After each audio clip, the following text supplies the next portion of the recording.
राधे राधे, मैं रानी सिंघल। मेरे चैनल पर आपका स्वागत है। तो फ्रेंड्स, आज मैं आपको सुनाने जा रही हूँ गणेश जी की ऐसी कहानी जो हमारे हिंदू धर्म में कोई भी हम कहानी कहते हैं, करवा चौथ की, होली अष्टमी की या दिवाली की, कोई भी हम पूरे साल में जो भी कहानी कहते हैं उसके बाद एक कहानी कही जाती है गणेश जी की। तो मैं वही कहानी सुनाने जा रही हूँ आपको। ये कहानी बहुत पुरानी है, जिसमें गणेश जी एक बुढ़िया के पास जाते हैं खीर बनवाने के लिए। तो चलिए शुरू करते हैं गणेश जी की कहानी। एक बार गणेश जी ने पृथ्वी पर भ्रमण किया। उन्होंने मनुष्य की परीक्षा लेने का विचार किया। वे अपना रूप बदलकर पृथ्वी पर भ्रमण करने निकले। उन्होंने एक बालक का रूप बना लिया। एक हाथ में चम्मच में दूध लिया और दूसरे हाथ में उन्होंने चावल लिए और गली गली घूमने लगे। साथ ही साथ आवाज़ भी लगाते चल रहे थे कि कोई मेरी खीर बना दे, कोई मेरी खीर बना दे। पर उन पर कोई ध्यान ही नहीं दे रहा था। लगातार एक गांव के बाद दूसरे गांव इसी तरह चक्कर लगाते हुए पुकारते रहे, पर कोई खीर बनाने के लिए तैयार नहीं था। सुबह से शाम हो गई, गणेश जी लगातार घूमते ही रहे। एक बुढ़िया थी। शाम के वक्त वे अपनी झोपड़ी के बाहर बैठी हुई थी। तभी गणेश जी वहाँ से पुकारते हुए निकले कि कोई मेरी खीर बना दे, कोई मेरी खीर बना दे। बुढ़िया बहुत कोमल हृदय वाली थी। उसने कहा, बेटा मैं तेरी खीर बना देती हूँ। गणेश जी ने कहा, माई अपने घर में से दूध और चावल लेने के लिए बर्तन ले आओ। बुढ़िया एक कटोरी लेकर जब झोपड़ी से बाहर आई तो गणेश जी ने कहा, अपने घर का सबसे बड़ा बर्तन लेकर आओ माई। बुढ़िया को थोड़ी झुंझलाहट हुई, पर उसने कहा, चलो कोई बात नहीं, बच्चे का मन रख लेती हूँ। और अंदर जाकर वह अपने घर का सबसे बड़ा पतीला बाहर ले आई। गणेश जी ने चम्मच से दूध पतीले में डालना शुरू किया।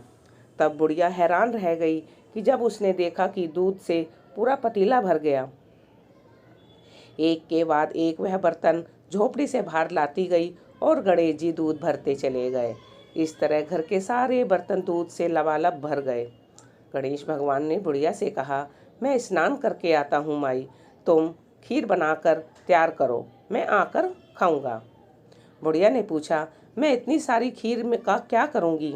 इस पर गणपति जी बोले, सारे गांव को दावत दे दो। बुढ़िया ने बड़े प्यार से मन लगाकर खीर बनाई। खीर की भीनी भीनी मीठी मीठी खुशबू चारों दिशाओं में फैल गई। खीर बनाने के बाद वह घर में जाकर खीर खाने का न्योता देने लगी। लोग उस पर हंस रहे थे कि बुढ़िया के घर में खाने को एक दाना नहीं है और ये सारे गांव को खीर खिलाने चली है।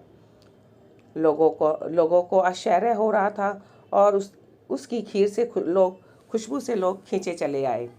सारा गांव बुढ़िया के घर में इकट्ठा हो गया। जब बुढ़िया की बहू को दावत की बात मालूम हुई तब वह सबसे पहले वहां पहुंच गई। उसने खीर से भरे पतीलों को जब देखा तो उसके मुंह में भी पानी आ गया।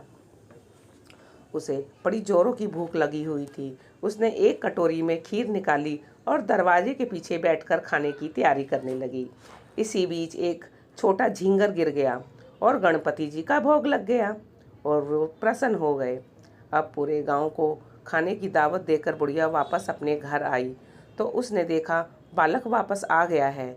बुढ़िया ने कहा, बेटा खीर तैयार है, भोग लगा लो। गणपति जी बोले, माँ भोग तो लग चुका है, मेरा पेट पूरी तरह से भर गया है, मैं तृप्त हूँ, अब तू खा, अपने परिवार और गांव वालों को खिला। बुढ़िया ने कहा, यह तो बहुत ज़्यादा है, सबका पेट भर जाएगा, इसके बाद भी यह बच जाएगी, इस बची खीर का मैं क्या करूँगी? इस पर गणेश जी बोले, इस बची खीर को रात में अपने घर के चारों कोनों में रख देना। और बुढ़िया ने ऐसा ही किया। जब सारा गांव जी भर कर खा चुका तब भी ढेर सारी खीर बच गई। उसने उसके सभी पात्रों को अपने घर के चारों तरफ रख दिया। सुबह उठकर उसने देखा पतीलों में खीर के स्थान पर हीरे, जवाहरात और मोती भर गए हैं। वह बहुत खुश हुई।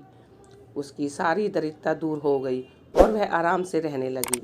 उसने गणेश जी का एक भव्य मंदिर बनवाया और साथ में एक बड़ा सा तालाब भी खुदवाया। इस तरह उसका नाम दूर दूर तक प्रसिद्ध हो गया। वहाँ मेले लगने लगे। लोग गणेश जी की कृपा प्राप्त करने के लिए उस स्थान पर पूजा करने लगे। तो हे गणेश जी महाराज, जैसे उस बुढ़िया को दिया वैसा सबको देना, वैसी कृपा सब पर करना, हम पर भी करना। बोलो गणेश महाराज की जय।